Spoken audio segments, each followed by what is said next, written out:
এবারে জানাবো এক নজরে দৈনিক পত্রিকার শিরোনামগুলো। আমার হাতে প্রথমেই আছে দৈনিক প্রথম আলো। তাদের প্রধান শিরোনাম, ভঙ্গুর পুলিশ, প্রতি ধাপে প্রয়োজন সংস্কার, নির্বাচন, আন্দোলন মোকাবিলা সহ সব ক্ষেত্রে বিগত সরকারের অতিরিক্ত পুলিশ নির্ভরতায় বাহিনীটির প্রাতিষ্ঠানিক কাঠামো ভেঙে পড়েছে। এছাড়া তাদের দ্বিতীয় শিরোনামটি হচ্ছে, হবিগঞ্জের সর্বত্র জাহিরের থাবা, একক আধিপত্য প্রতিষ্ঠা করে হবিগঞ্জে ভীতির সংস্কৃতি তৈরি করেছিলেন জেলা আওয়ামী লীগের সভাপতি সাবেক সংসদ সদস্য আবু জাহের। এরপর আমার হাতে আছে দৈনিক ইত্তেফাক। তাদের প্রধান শিরোনাম, দ্রুত সংস্কারের পরেই বাংলাদেশে নির্বাচন, জাপানি গণমাধ্যমের সঙ্গে সাক্ষাৎকারে ডক্টর ইউনূস এই মন্তব্য করেন।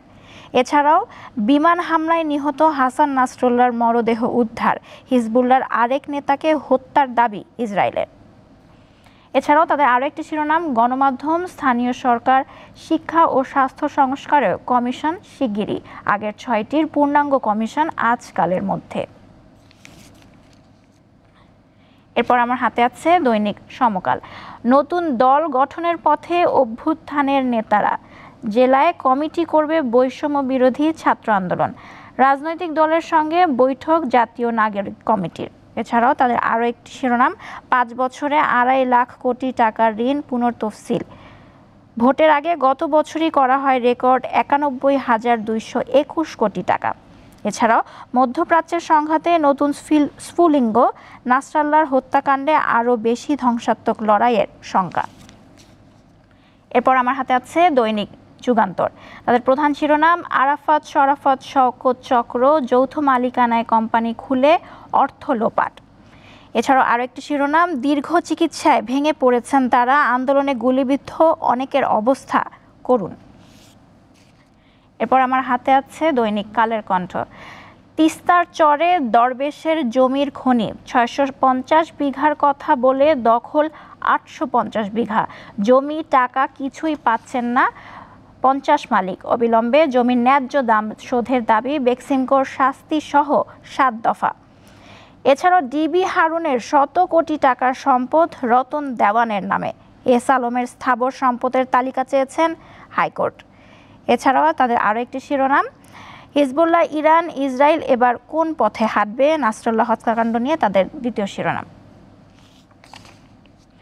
এরপরে রয়েছে দৈনিক বণিক বার্তা।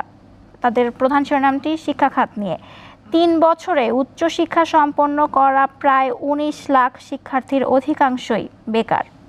এছাড়াও তাদের আরও একটি শিরোনাম, রাষ্ট্রীয় বিভিন্ন প্রতিষ্ঠানে ডক্টর ইউনূসের সরকারের নিয়ন্ত্রণ এখনও বেশ সীমিত।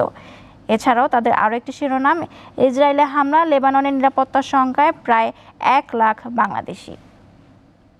এই ছিল আজকের দৈনিক পত্রিকাগুলোর প্রধান শিরোনামগুলো।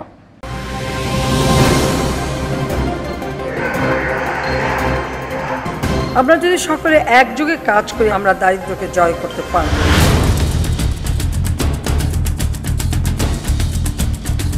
গলি থেকে রাজপথ,